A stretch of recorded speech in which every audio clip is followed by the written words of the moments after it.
It's 6:30 in the morning. The year is 2004.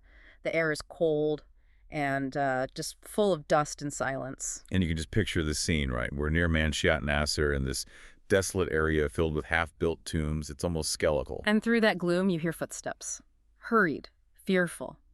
It's a man and a woman. The source material has this fascinating detail. The man, he seems really anxious, almost hesitant. But the woman, she's the one carrying a bundle, something wrapped tightly in a white sheet.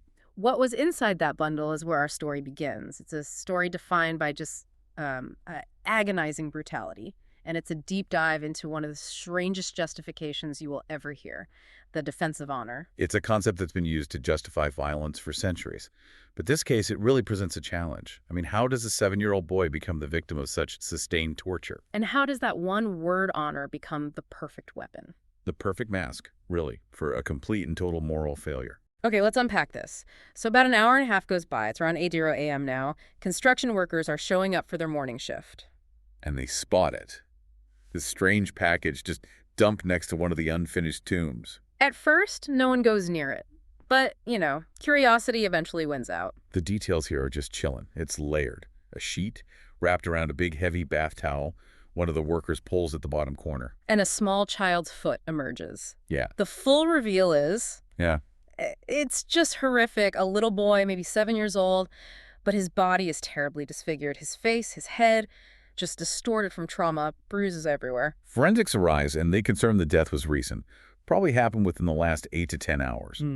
But one thing immediately stands out. The marks on his back. Exactly. Yeah. Clear, linear marks. This wasn't just a beating. This child had been lashed repeatedly. The investigation hits a wall almost instantly. I mean, Manshiat Nasser is a maze. It's huge, densely populated. Trying to find someone there based on an unidentified child is almost impossible. Right. They question the construction crew, but nothing. Until a security guard comes forward. Right. He remembers seeing a man and a woman around 6:30 that morning, walking near the tombs. He thought they looked a bit odd, but he just figured they were taking a shortcut. And the crucial detail is he didn't see the bundle. The woman was carrying it tucked under her arm, so it just looked like she was carrying, clothes or something. So now the police have this single, vague sighting. A couple in a neighborhood of hundreds of thousands of people. It's a total needle in a haystack situation. And they still don't even know who the little boy is. That changes when the official forensic report comes in. And it just lays out the full extent of the cruelty. What did it say? A fractured skull, dislocation of the first and second vertebrae in his neck, and severe acute internal hemorrhage, massive internal bleeding. And externally, the weapons. They confirmed 2 types. Extensive use of a heavy wooden stick or a cane. You could see the pattern of the bruising. And the lashing marks on his back were from either an electrical wire or a small whip.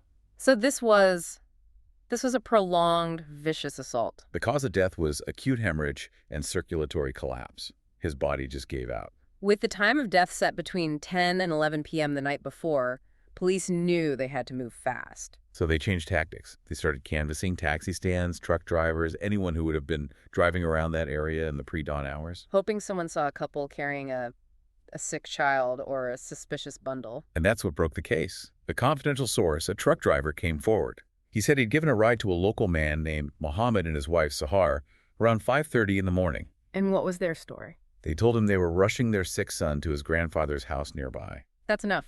The early morning trip, the sick kid excuse. It all lines up. Exactly. Surveillance immediately focuses on Mohammed and his second wife, Sahar. And they quickly find out 2 things. Mohammed has a 7-year-old son, Mustafa, who is now missing. And they get a photo of Mustafa. And it's a perfect match. Devastating. But there was one more piece of information that really zeroed in the investigation. The relationship between the stepmother, Sahar, and Mustafa. It was known throughout the neighborhood to be intensely hostile, toxic. So Mohammed and Sahar are brought in. The police are expecting the blame to fall on Sahar, the classic wicked stepmother. They're both incredibly distressed. But as the questioning starts to focus on Sahar, Mohammed does something completely unexpected. He confesses. He admits to everything, to killing his own son. And his justification, the first words out of his mouth, it was a defense of honor. Wait, honor? How do you even begin to connect killing a 7-year-old boy to honor? It makes no sense. To understand that, you have to look at Mohammed himself. The investigation showed he was a profoundly weak-willed man, very insecure. So for him, honor wasn't about morality. Not at all. It was a performance. It was a fragile projection of strength, and he needed to dominate people weaker than him to feel strong. And that defined his first marriage, back in 1997, to a woman named Soraya. Precisely. She saw his abusive nature right away. He was constantly trying to, quote, re-educate her. She only stayed because she got pregnant with Mustafa. But he was attached to the boy. Deeply, Yeah. almost obsessively. But the abuse was too much for Soraya. After 2 years, she divorced him and just disappeared. Took Mustafa and fled the neighborhood to get away from him. And he searched for them. Frantically. For 2 years. But he finally gave up and remarried Sahar, trying to fill that void. And then, years later, Mustafa comes back into his life. Out of the blue. He's 7 now. Soraya had remarried, couldn't afford to keep him, and just dropped him off.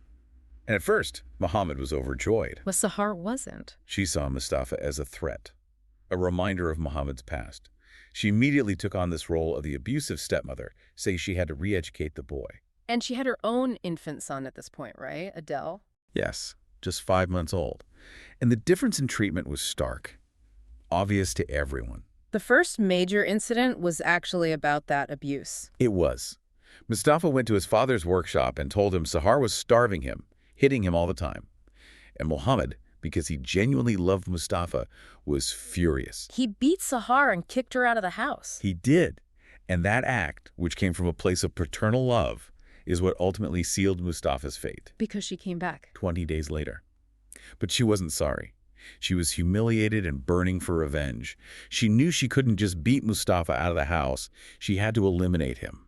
This is where the real psychological game begins. It is. She completely changes her tactics. She stops the obvious physical abuse and starts being overly kind to Mustafa, at least whenever Muhammad is around. It's all for show. All for show.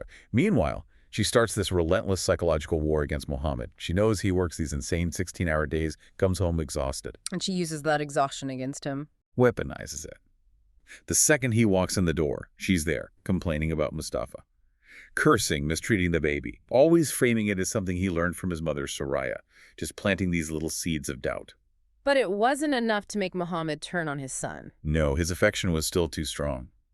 So Sahar realized she had to find his one true weakness, the one trigger that would override everything else. His honor. His fragile, performative honor.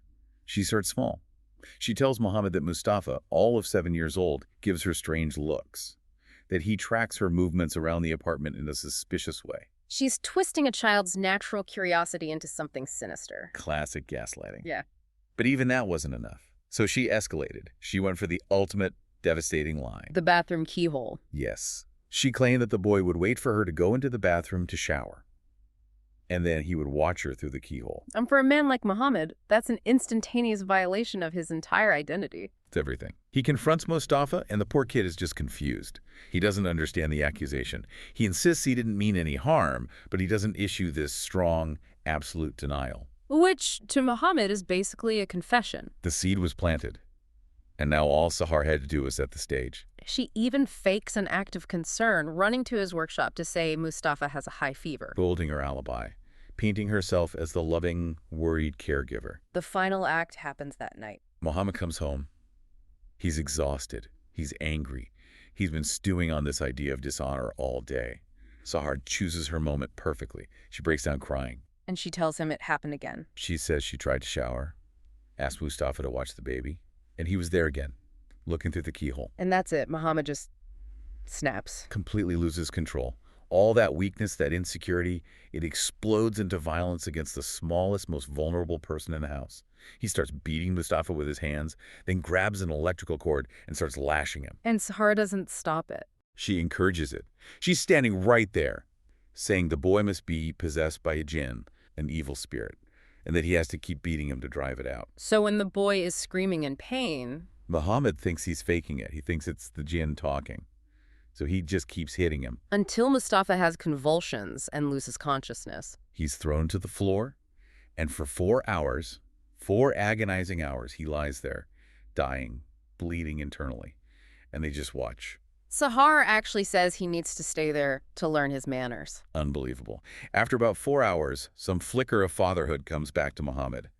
He suggests the hospital. But Sahar immediately shuts that down. Of course, a hospital means doctors, questions, the police. She knows they'll both be exposed. Her solution is cold and pragmatic. Change his clothes, wrap him in a sheet, and take him to Mohammed's elderly father's house. Pass the problem on. At 6 a.m., they're in the truck they hired. Mustafa is somehow still faintly breathing. But during the ride, he starts to convulse, the final moments of his life. They tell the driver to stop, claiming they'll walk to a hospital from there. But as soon as they're out of the truck, Mohammed realizes his son is dead. He panics. And Sahar takes complete control. She tells him to be calm, to focus on their story. He ran away, or his mother came and got him. And it's Sahar who spots the tombs. The perfect place to leave the body. She carries him over, they leave him there, and they go home. Both were arrested, and they confessed to every single horrific detail. They were sentenced to execution for the murder of 7-year-old Mustafa. It's just the sheer brutality, the fractured skull, the whipping, all from his own father, encouraged by his stepmother, over a threat to honor that was completely fabricated. And what's so clear here is the pathology of weakness. Muhammad was only ever strong against those who couldn't fight back. Sahar saw that. She pinpointed his deepest insecurity, that fragile idea of honor, and she weaponized it against his own son. It was the ultimate act of psychological manipulation. It absolutely was. This raises an important question. Muhammad insisted, right to the very end, that he killed his son in defense of honor. Was that genuinely about a moral code he believed in, or was honor just the most convenient, socially acceptable mask he could find to hide a profound failure of fatherhood, a total lack of character, and the absolute darkest parts of the human mind? That's the question you have to sit with.